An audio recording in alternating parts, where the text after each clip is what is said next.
serbisyo ng gobyerno kapag may nangangailangan.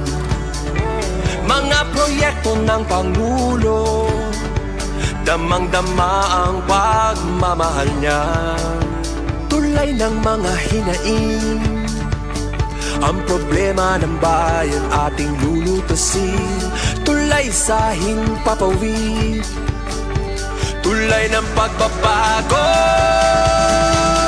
Radyo Pilipinas, Radyo Publiko ng bagong Pilipinas. Radyo Publiko, Radyo Pilipinas, Radyo Publiko ng bagong Pilipino. Mga proyekto ng Pangulo, damang-dama ang pagmamahal niya. Radyo Pilipinas, Radyo Publiko, ang boses ng Pangulo.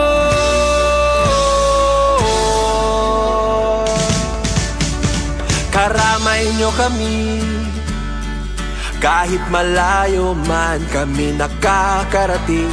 OFW magsasaka, buhay ay iba't iba, san mang lugar ng bansa natin. Tulay ng mga hinaing, ang problema ng bayan ating lulutasin. Tulay sa himpapawid, tulay ng pagbabago. Radyo Pilipinas, Radyo Publiko ng bagong Pilipinas. Radyo Publiko, Radyo Pilipinas, Radyo Publiko ng bagong Pilipino. Mga proyekto ng Pangulo, damang-dama ang pagmamahal niya. Radyo Pilipinas, Radyo Publiko, ang boses ng Pangulo. Radyo Publiko, Radyo Pilipinas, Radyo Publiko, Radyo Pilipinas. Oras natin kasanggayan, 8 minutos naglabay sa alas 4. Mopay nga kunup sa tanan, mga kasanggayan, welcome din sa natong programa Billboard sa Radio Pilipinas Kalbayog. Para yan ang adlaw, Huwebes, sa 13 sa bulan San Pebrero tuig 2025. Kaupod ko sa control si Monet Capitilio Perito, si Engineer Francis Marnie Balbas. Ako naman iusang kay Jean Navilon, mga kaupod niyo, tub-tub alas 5. Stand by sa natin mga pagbabalita norunian.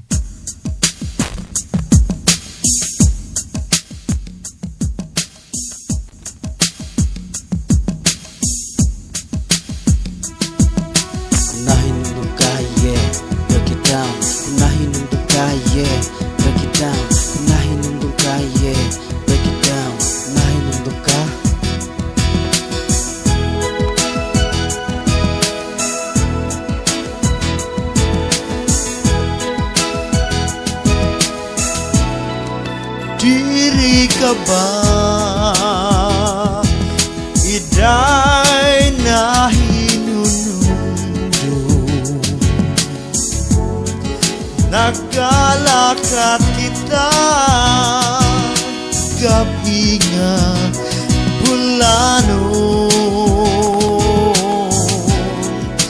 nagsasakay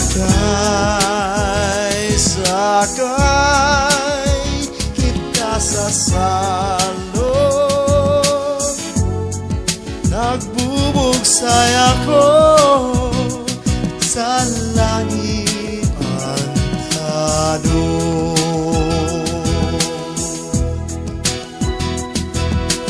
Nahinumdum ka san aton pamasyada, nagpliti kita duha nga bisikleta, ng pumalit kita marikina mapasupa, gilanat kitsan ayam ginkagat kasamay paa, ng makausa umatin kita san party, diriyak na lilimot, you were so very pretty, tigdangan nagsirom na warayan sin kuryente, paghayag imo tatay na an akon haram niyo. Diri ka ba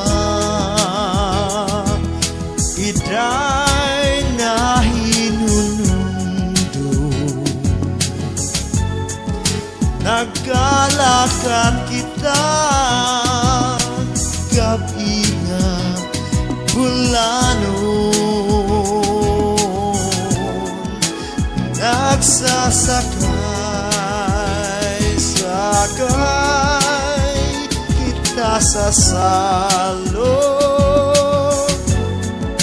nagbubugsay ako sa langit pantalo.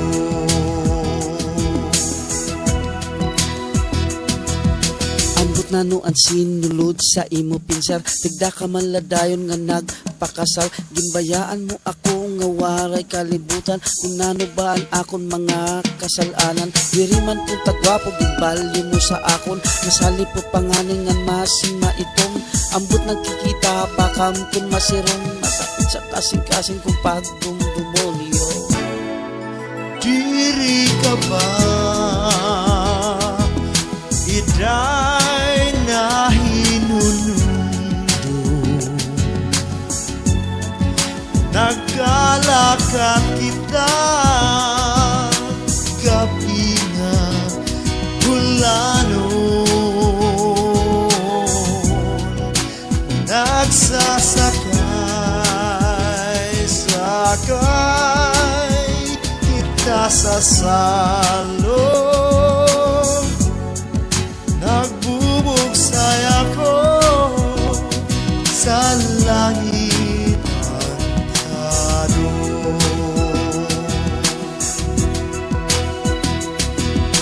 What happened to you?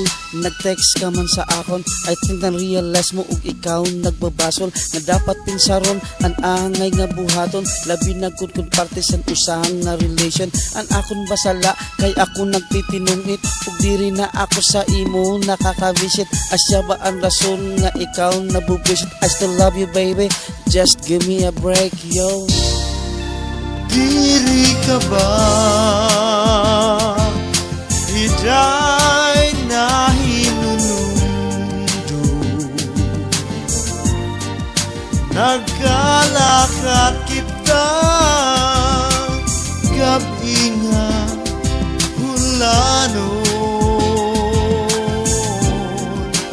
nagsasakay kita sa salon, nagbubugsay ako sa langit antalo, nagbubugsay ako sa langit antalo.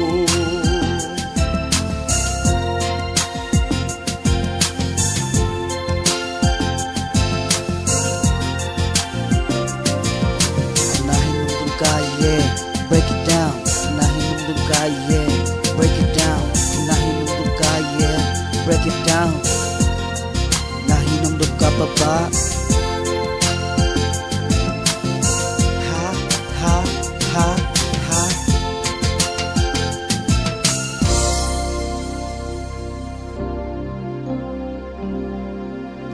Yo.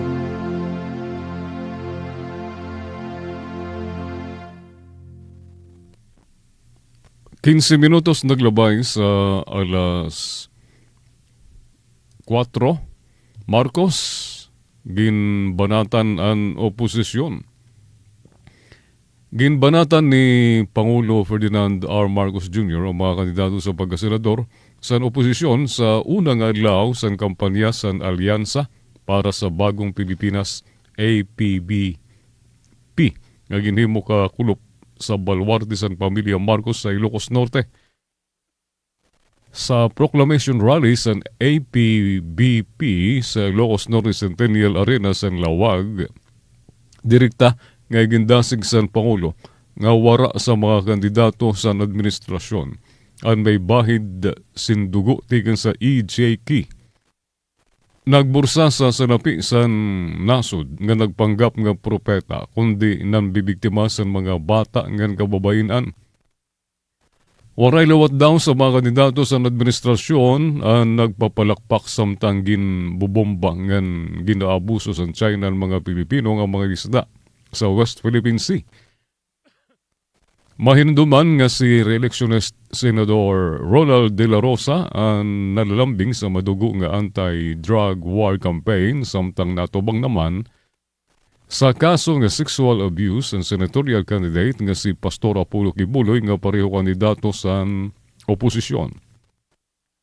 Siring pa ni Pangulong Marcos nga haluag ang eksperyensya sa mga kandidato sa administrasyon nga diri ka pareho sa iba nga ginsugog la pumalit sa suka nga natagan na sa sertifiko di kandidatora.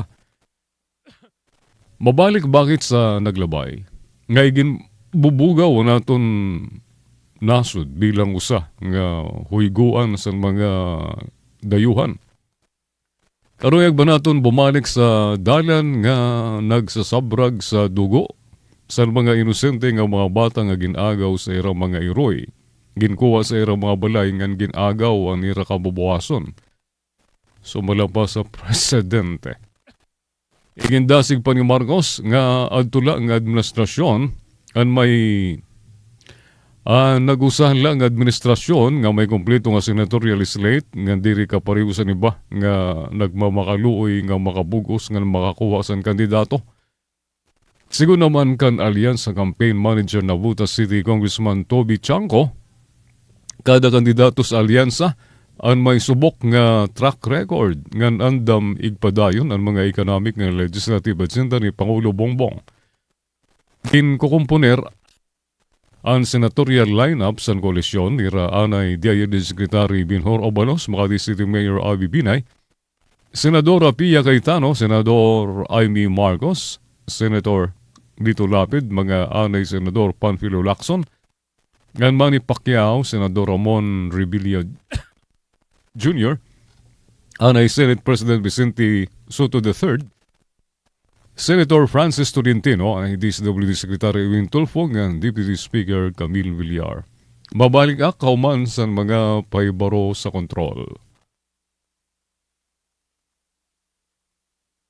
News and current affairs, top stories of the day, business, sports, music, and entertainment. Dadalhin sa inyo ng mas pinaganda, mas pinalawak, mas pinalakas.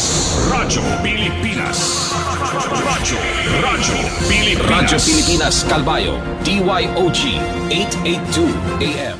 Pinalakas sa ilalim ng pamamahala ni Pangulong Ferdinand R. Marcos Jr. ang Basing Support System Project sa West Philippine Sea. Sa Bagong Pilipinas, kinumpleto na ang konstruksyon ng hangar at watchtower sa Pag-asa Island, simbolo ng aktibong presensya ng Pilipinas sa West Philippine Sea.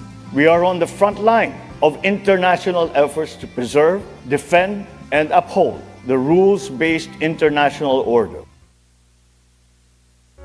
If food happens to be the concern, then Clark is in the heartland of an agricultural powerhouse. Ang Clark National Food Hub ay naglalayong gawing abot kamay at di kalidad ng pagkain para sa bawat Pilipino. Nagbubukas din ito ng maraming oportunidad para sa agrikultura, negosyo at trabaho. Isang makabagong pasilidad para sa food processing, packaging at distribution. Ginawa ito para tiyakin na ang mga produktong Pilipino ay makakarating sa bawat tahanan, bawat lamesa at bawat merkado. Hatid ng Administrasyong Marcos Jr. ang Bagong Pilipinas kung saan abot kaya ang kalidad ng pagkain. Clark National Food Hub. Sentro Merkado, Sentro Progreso. Sa nagbabagong Pilipinas, patuloy ang trabaho, patuloy ang pagbabago. Dahil sa bawat buhay mahalaga, ang Department of Health inumpisahan nitong nakaraang Marso ang Bukas Center. Isa itong programa para solusyonan ang mga nagsisikipang ospital lalo na sa mga probinsya sa ating bansa. Isa sa pinakamalaking Bukas Center ay ang JBLMGH Ambulatory Surgical and Multi-Specialty Center sa Santo Tomas, Pampanga. Kumpleto sila sa mga kagamitan. May 2 operating room para sa mga outpatients at affordable ang mga gamot. Layunin ng DOH na sa 2028 ay makapagpatayo ng 28 primary care center na makapaglilingkod sa nasa 88 milyong mahihirap na Pilipino. Narito na ang Subic Clark Manila Batangas Railway para sa mas mabilis, ligtas at maayos na paglalakbay. It shows the path forward of building better more, so we will never lose our competitive advantage because unlocking the full potential of Clark is a continuing task. Makakabiyahe ka na mula Subic papuntang Clark hanggang Maynila at diretso sa Batangas sa mas maikling oras. Sa mga modernong tren, makabagong istasyon at maayos na serbisyo, handa nang baguhin ng SCMB Railway ang kalakaran at transportasyon. Sa nagbabagong Pilipinas, patuloy ang trabaho, patuloy ang pagbabago.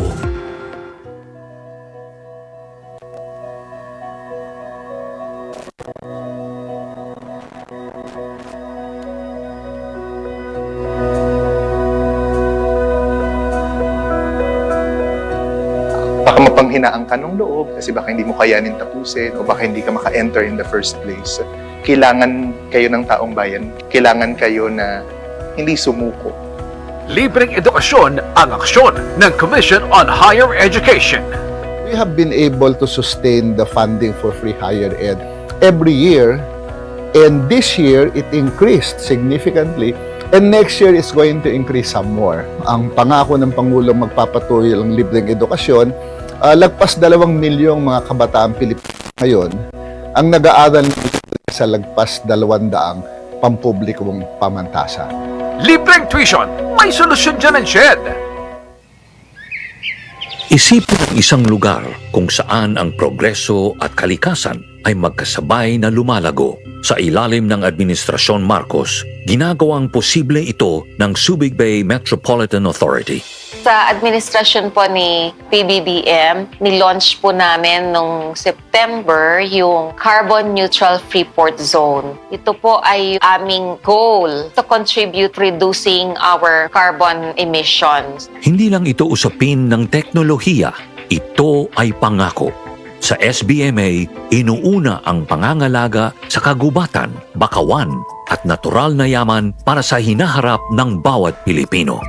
We are working towards a steady and reliable power supply that will meet the demands of today and continuously fuel our ambitions for tomorrow. Ang kalikasan at kinabukasan ay magkasabay na pinangangalagaan. Sa pamahalaang Marcos, ang bagong Pilipinas nakikita na. Sa nagbabagong Pilipinas, patuloy ang trabaho, patuloy ang pagbabago. Ang pagsisikap tungo sa maaasahan at tuloy-tuloy na supply ng enerhiya, isang pundasyon ng mas maliwanag na kinabukasan ay nakakamtan kasama ang administrasyon ni Pangulong Ferdinand R. Marcos Jr. We are working towards a steady and reliable power supply that will meet the demands of today and continuously fuel our ambitions for tomorrow.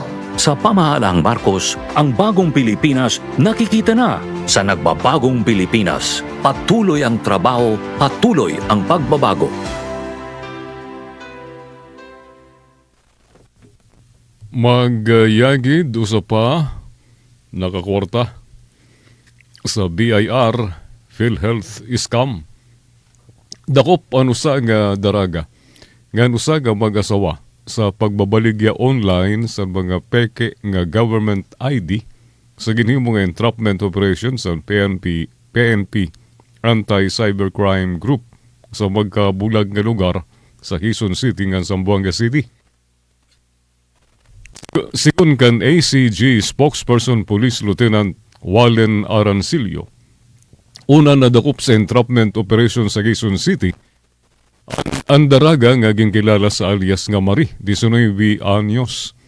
Nakuha sa paghirot sinay ang mga peke nga PhilHealth nga BIR o teen IDs. Sunod naman nga nadakop ang mag-asawa nga gintago sa ngaran nga Chan nga Nika. Pareho nga sa katamtaman nga pangidaron taga Kawa-Kawa, Zamboanga City. Para nga mga peke nga PhilHealth nga BIR o teen IDs ang nakumpiskarte gang sa ira sa mga tauhan sa Regional Anti-Cybercrime Unit, RACO 9.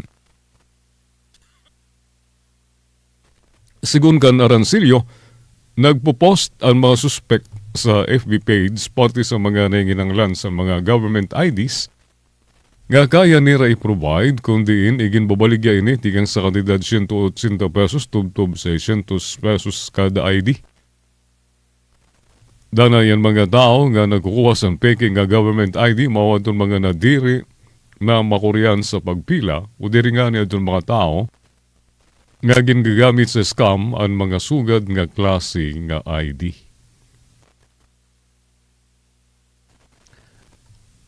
Bueno, nga di kita sa opinion column sa Abante Tonight. May mag-back out paada.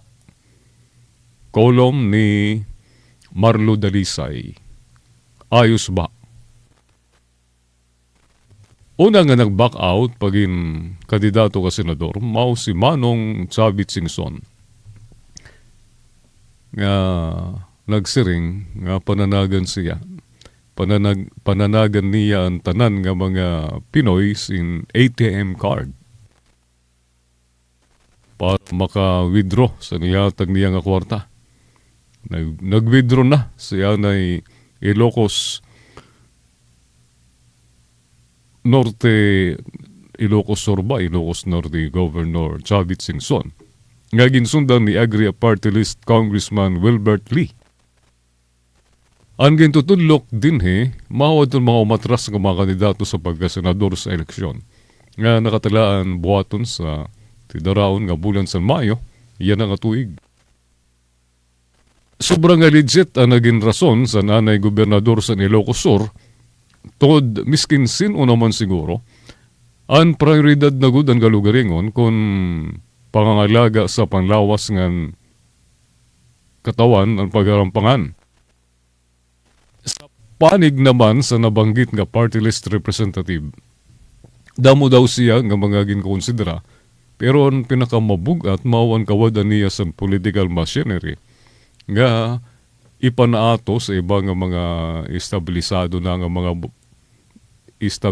na sa mga butante. Pareho liti mo ang rason sa duwang nag-atras sa eleksyon. Ngan sa panig ni Lee, malamang napagtanto niya nga walay good siya malulugaran bilang diri dumidikit sa Magic 12 sa mga surveys ang ginangay nila niya nga umatras. Sa ungudla, dirila si Congressman Lee ang natubang sa sugad nga senaryo sa tubangan na liwat sang kamaturan labot sa iya. Damo pa nga mga mas kilala nga ngaran nga mga datihan na liwat sumabak nga nagdaog pa nga ni an ada sa gawasan winning circle. Diri manira aminon, miskin katitikang pala sa labanan, abat nanira ang butlaw, ngan mas paini nga naabat sa paggawas ng mga survey nga nakita nira. Nga diri na uupay ang ira pwesto, imbis nahulog pa. Sanglit damo nagyapon naghulat kung labot kan Congressman Lee. May da pa mga sumunod nga mag-aatrasan sa ira kandidatura bilang senador. Medyo halaba pa ang labanan pero sa ilarom san patakaran san Comelec sa panahon san kampanya, limitado na ang galaw san mga kandidato. Sanglit sigurado nga pugong nagyapon ang mga plano nga magpasarang pa, magpasiklab pa sa publiko. Doon na senador la ang kinahanglan butos san publiko. Ngan kon padayon nga hamubuan kadamon sa mga madayon sa bakbakan sa Mayo, sigurado magkakamada sa maayos ngay gayon ang mga butante para kilatison ang mga may sasalin. Ang problema la, ang pasok sa Magic 12, ang ginkukumponer sa mga kandidato nga waray pa ng pamatudan. Tukod kay una ka beses pala sira umungay sa eleksyon. Iniluot siguro ang rason kung kay nano adon mga ada sa gawasan winning circle. Ang padayon nga nangampanya sa luyos ang kamaturan nga miskin sara ang magdadaog pag-abot sa ihapay san butos. May susunod pada kan Congressman Lee. Amad to ang kolom ni Marlo Dalisay. Ayos ba?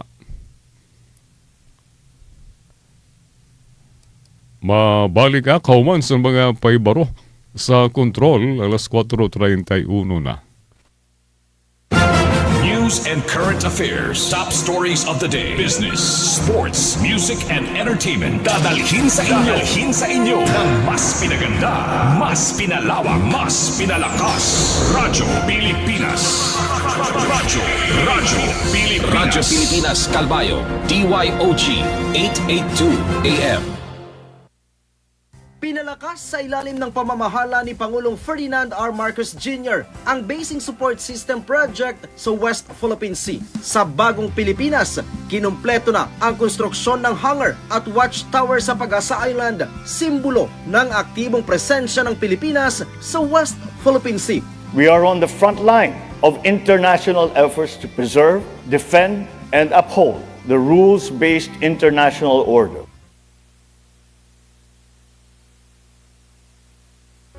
If food happens to be the concern, then Clark is in the heartland of an agricultural powerhouse.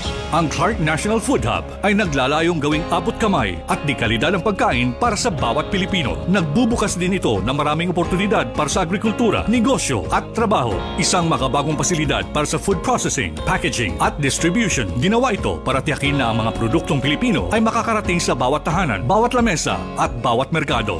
Hatid ng Administrasyong Marcos Jr. ang bagong Pilipinas kung saan abot kaya ang kalidad ng pagkain. Clark National Food Hub. Sentro Merkado, Sentro Progreso. Sa nagbabagong Pilipinas, patuloy ang trabaho, patuloy ang pagbabago. Dahil sa bawat buhay mahalaga, ang Department of Health inumpisahan nitong nakaraang Marso ang Bukas Center. Isa itong programa para solusyonan ang mga nagsisikipang ospital lalo na sa mga probinsya sa ating bansa. Isa sa pinakamalaking Bukas Center ay ang JBLMGH Ambulatory Surgical and Multi-Specialty Center sa Santo Tomas, Pampanga. Kumpleto sila sa mga kagamitan. May 2 operating room para sa mga outpatients at affordable ang mga gamot. Layunin ng DOH na sa 2028 ay makapagpatayo ng 28 primary care center na makapaglilingkod sa nasa 88 milyong mahihirap na Pilipino. Narito na ang Subic Clark Manila Batangas Railway para sa mas mabilis, ligtas at maayos na paglalakbay. It shows the path forward of building better more, so we will never lose our competitive advantage because unlocking the full potential of Clark is a continuing task. Makakabiyahe ka na mula Subic papuntang Clark hanggang Maynila at diretso sa Batangas sa mas maikling oras. Sa mga modernong tren, makabagong istasyon at maayos na serbisyo, handa ng baguhin ng SCMB Railway ang kalakaran at transportasyon.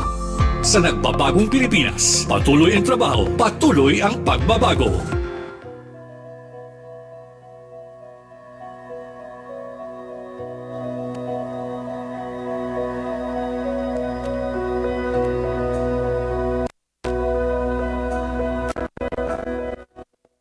Mapanghinaan ka, no?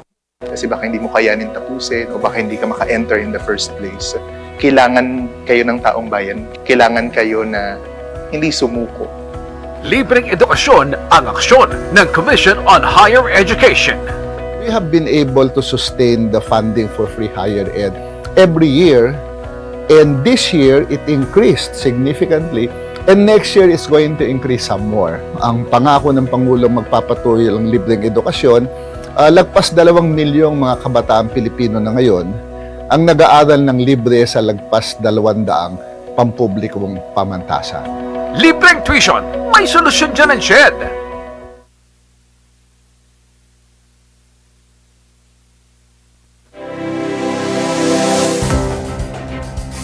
Internet scam, hacking at cyberbullying. Ilan lamang yan sa mga krimeng nangyayari online. Noong 2023, nakapagtala ng 23,200 na cybercrime ang pambansang pulisya. Kaya si Pangulong Ferdinand R. Marcos Jr. itinatag ang Cybercrime Security Plan 2023 hanggang 2028. Pinalakas ito ang pagbabantay, pagtukoy at pagprotekta sa cybersecurity sa bansa.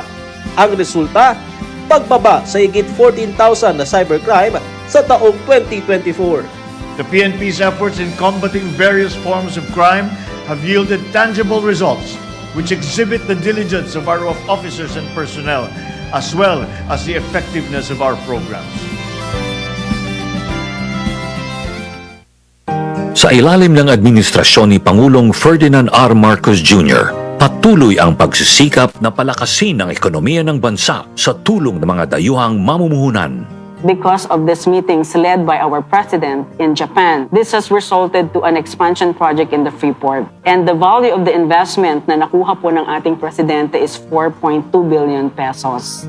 Ang pagdagsa ng mga dayuhang mamumuhunan ay hindi lamang nagdadala ng karagdagan kita para sa ating ekonomiya. Ang mas mahalaga ay nakapagbibigay ito ng hanapbuhay sa libu-libong Pilipino. The influx of foreign investors has a great impact to our economy. Not only do they bring economic benefit, but they also provide livelihoods sa ating mga Pilipino.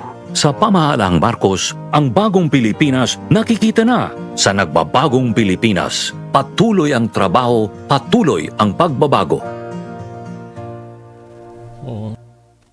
All right. Oras natin 37 minutos naglabay sa alas 4. Gadi kita sa column ni Ronald Llamas Yarika sa payagan Abante Tonight, February 12, 2025 nga issue. Impeachment trial ni Sara, Senado. Talawan, natatalaw himuon ang tungkulin ang trabaho. Impeachment trial ni Sara, Senado, duwag gawin ang tungkulin. Mahuman ang halabang nga paghulat na impeach naghihapon si Vice President Sara Duterte. Usa nga makasaysayan nga panhitabo sa una nga higayon.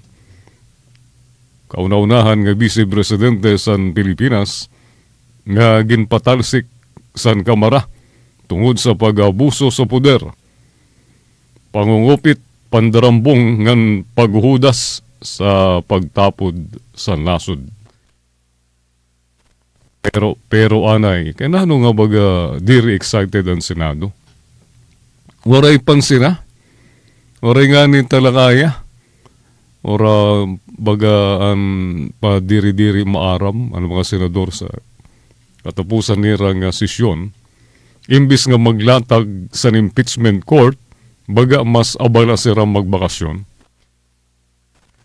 May sit sail ba sa delay tactics? Sigon sa Batagan Balaod 4th With, dapat magtigang dayon ang impeachment trial. Diri after the elections o kung nakapag-relax na kami. Human na magbakasyon sa abroad. Pero baga may ibang interpretasyon ang liderato sa Senado. Ngan halata may mga reeleksyonista nga diri maaram kung pipiliun ang ustisya o ang era political survival. Maaram sira kung magtigang dayon ang impeachment trial, mapipiritan sira tumindog ngan bumutos sa usa nga usapin nga sigurado nga magtutunga sa mga butante. Kung against sira, tingali masina ang mga butante nga na sawa na sa mga Duterte. Kung pabor sira, tingali naman maperdi sa butos sa mga DDS. Tingali masero dito sa Davao. Kakori nga ni magdesisyon kung mas ginpipinsar mo ang butos kaysa prinsipyo. Ang solusyon, delay, dilatar dito. Mas talwas kasi kung iduduso ini sa post-election period. Kung saan waray na kampanya, waray na mga debate, ngan pwede na ipuslit ang desisyon sandiri masyado nga napapansin sa publiko. Pero diri ni simple nga scheduling conflict. Diri ni sugad sa pag-reschedule sa nusa nga online meeting. Ang kada adlaw sa pagkadilatar, ano sa nga regalo kan Sara Duterte, ngan sa iya mga kaalyado, oras magmaniubra, pakusgon ang depensa, ngan palabnawin ang kaso. Kung may maraot siya nga plano, nga masalasihan sa pagka-presidente ni si PBBM, pwede niya mahimo 5 ka bulan kay halaba ang panahon nga ginhatag sa iya sa Senado. Bagaan gintatagan la si Inday Sara san panahon nga salbaron na niya kalugaringon. Naugop ba ang Senado kan BP Sara? Sa nga panahon ni Erap Estrada ngan Chief Justice Renato Corona, dagmit nag-convene ang Senado bilang impeachment court. Ano yan na, baga waray sense of urgency? Nasiring pagod din si Senador Villanueva nga diri importante para sa amon ang impeachment. Sanglit, pakianhan naton na naton mga senador, mas importante ba ang ira re-election kaysa sa ustisya? Mas prioridad ba ang bakasyon kaysa sa pananagutan sa nusang opisyal nga ginmalgastar, ginkupit ang salapi sa bayan? Mas ginpipinsar ba nila ang ira political future kaysa sa integridad sa Senado? Kung talaga nga tagdepensa sa demokrasya ang Senado, kaya na mas baga excited sila sa campaign trial kaysa sa impeachment trial. Ang kada adlaw sa delay ang insulto sa taong bayan. Ayaw himuang holiday special ang impeachment trial. Tikalan na ang paglilitis. Yana. Ang magtuan kolom ni Ronald Llamas, yari ka sa payagan Abante tonight. Iyakan nga ni mga kasanggayon ni anay ni retired Supreme Court Justice Adolf Ascuna. Pwede ma-technical, pwede mapawarayan saysay ang impeachment kung madayon ang karuyagon ni Senate President Chis Escudero nga palusoton ini tub-tub sa 20th Congress. Kung diri ang 19th Congress ang magkakaput sini. Ngan sang at ini ngadto sa masunod nga bag-o nga mga Senado pulong ni retired Supreme Court Justice Adolf Ascuna, pwede nga mapapapawarayan saysay mahingad to sa basurahan ng impeachment. Kay nano, diri pwede nga adton mga bag-o nga mga senador magtrabaho san napagharampangan san una nga Senado o ang 19th Congress. Nasiring ang aton balaod nga usala nga impeachment case ang pwede iplastar sa sulod sa nusa ka tuig. Pero tungod kay bag-o na ang set sa Senado kauman sa eleksyon, mapipiritan ang bago nga mga senador, ang bago nga set sa Senado nga i-refile. Utro ang ining impeachment case tungod kay these senators, the new senators are not bound nga sumugot o igpasigi ang ginhimo san iragin sa liwanan nga Senado o ang 19th Congress. Lugar magawas nga magduduwa nga impeachment case an may tatabo. So, illegal kaya siring sumbalaod usala nga impeachment ang pwede iplastar sa sulod sa nusa ka tuig. So, matiteknikal. Pwede questionon sa itong mga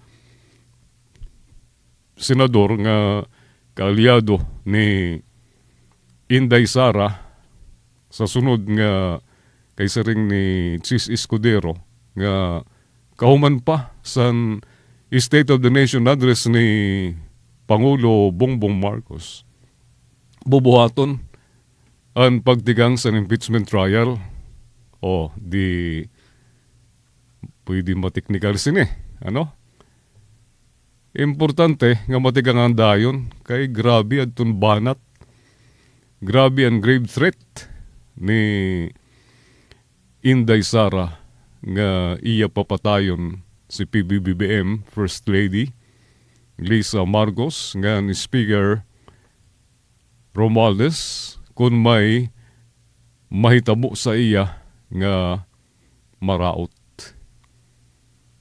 Salit usa ini nga delikado nga mahitatabo sa naton Pangulo. Gintatagan ba sa Senado sa higayon adton mga adton grupo ni Inday Sara nga agawon ang pagka-presidente kan PBBM tungod kay gintatagan sin tuang nga panahon magagintatagan san tuang nga panahon para sa Senado nga salbaron ni BP Sara ang iya kamutangan. 47 minutos sa naglabay sa alas 4. Mabalik ka kahuman sa mga paibaro sa kontrol. News and current affairs, top stories of the day, business, sports, music, and entertainment. Dadalhin sa inyo ng mas pinaganda, mas pinalawak, mas pinalakas. Radyo Pilipinas. Radyo Pilipinas. Radyo Pilipinas, Calbayo, DYOG, 882 AM. Pinalakas sa ilalim ng pamamahala ni Pangulong Ferdinand R. Marcos Jr. ang Basing Support System Project sa West Philippine Sea. Sa Bagong Pilipinas, kinumpleto na ang konstruksyon ng hangar at watchtower sa Pag-asa Island, simbolo ng aktibong presensya ng Pilipinas sa West Philippine Sea. We are on the front line of international efforts to preserve, defend, and uphold the rules-based international order. If food happens to be the concern, then Clark is in the heartland of an agricultural powerhouse. Ang Clark National Food Hub ay naglalayong gawing abot kamay at di kalidad ng pagkain para sa bawat Pilipino. Nagbubukas din ito ng maraming oportunidad para sa agrikultura, negosyo at trabaho. Isang makabagong pasilidad para sa food processing, packaging at distribution. Ginawa ito para tiyakin na ang mga produktong Pilipino ay makakarating sa bawat tahanan, bawat lamesa at bawat merkado. Hatid ng Administrasyong Marcos Jr. ang Bagong Pilipinas kung saan abot kaya ang kalidad ng pagkain. Clark National Food Hub. Sentro Merkado, Sentro Progreso. Sa nagbabagong Pilipinas, patuloy ang trabaho, patuloy ang pagbabago.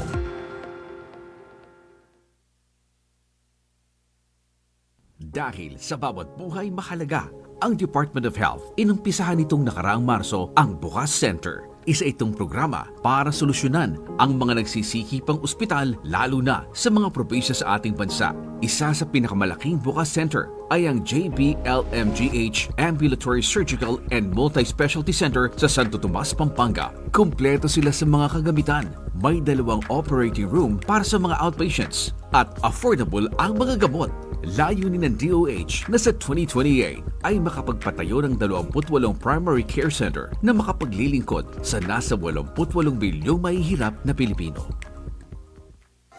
Narito na ang Subic Clark Manila Batangas Railway para sa mas mabilis, ligtas at maayos na paglalakbay. It shows the path forward of building better more, so we will never lose our competitive advantage because unlocking the full potential of Clark is a continuing task. Makakabiyahe ka na mula Subic papuntang Clark hanggang Maynila at diretso sa Batangas sa mas maikling oras. Sa mga modernong tren, makabagong istasyon at maayos na serbisyo, handa ng baguhin ng SCMB Railway ang kalakaran at transportasyon. Sa nagbabagong Pilipinas, patuloy ang trabaho, patuloy ang pagbabago.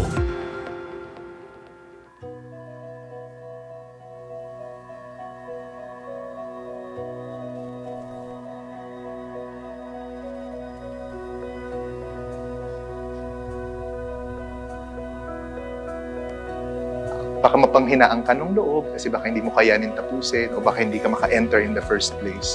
Kailangan kayo ng taong bayan. Kailangan kayo na hindi sumuko. Libreng edukasyon ang aksyon ng Commission on Higher Education. We have been able to sustain the funding for free higher ed every year, and this year it increased significantly, and next year is going to increase some more. Ang pangako ng Pangulong magpapatuloy ng libreng edukasyon, lagpas 2 milyong mga kabataan Pilipino na ngayon ang nag-aaral ng libre sa lagpas 200 pampublikong pamantasan. Libreng tuition, may solusyon dyan ang SHED.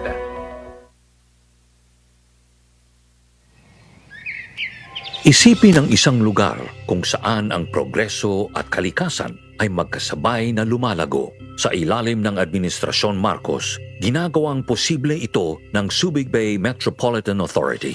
Sa administrasyon po ni PBBM, nilaunch po namin nung September yung Carbon Neutral Freeport Zone. Ito po ay aming goal to contribute reducing our carbon emissions. Hindi lang ito usapin ng teknolohiya, ito ay pangako. Sa SBMA, inuuna ang pangangalaga sa kagubatan, bakawan at natural na yaman para sa hinaharap ng bawat Pilipino. We are working towards a steady and reliable power supply that will meet the demands of today and continuously fuel our ambitions for tomorrow. Ang kalikasan at kinabukasan ay magkasabay na pinangangalagaan. Sa pamahalaang Marcos, ang bagong Pilipinas nakikita na. Sa nagbabagong Pilipinas, patuloy ang trabaho, patuloy ang pagbabago.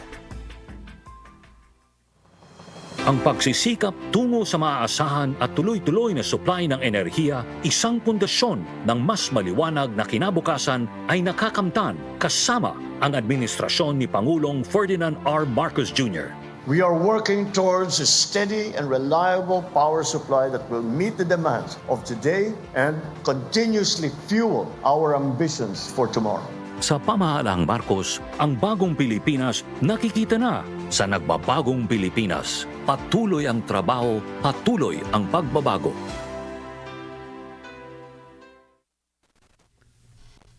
All right.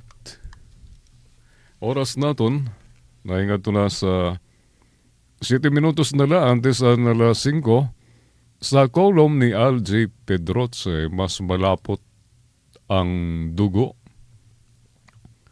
Issue sa Filipino Star ngayon, Pitsado, Pebrero 13. Damo siguro ang naipapausa kung kay nano ang bugto ni President Bongbong Marcos nga si Senadora Amy Marcos ang lantaran nga naugop sa mga Duterte. Pati nga ni ang mga atake, ang mga banat sa mga Duterte sa Administrasyon Marcos ang naugop siya. Sanglit dito sa Ilocos Norte, sa kick-off rally sa Administration Party. Sa ginalsan iya kamot baga waray naruruyag, waray nagpapalakpakan kan Amy Marcos. Mao iton sa politika, labi na kung naghahadi ang political dynasty.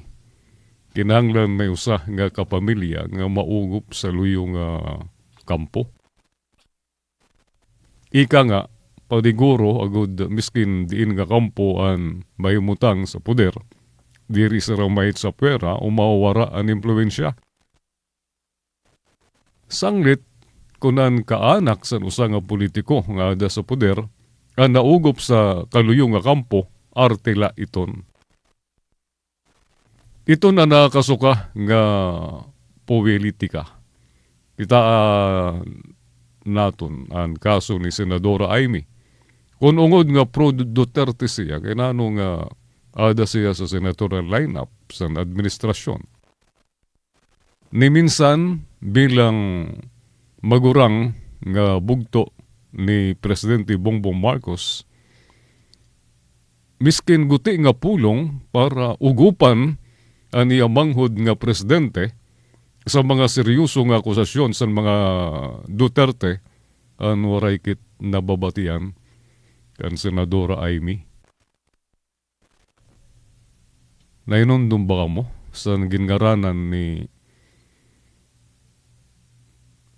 Tatay Digong nga bangag ang aton presidente nakadto takin si Senadora Amy ni Inday Sara Duterte.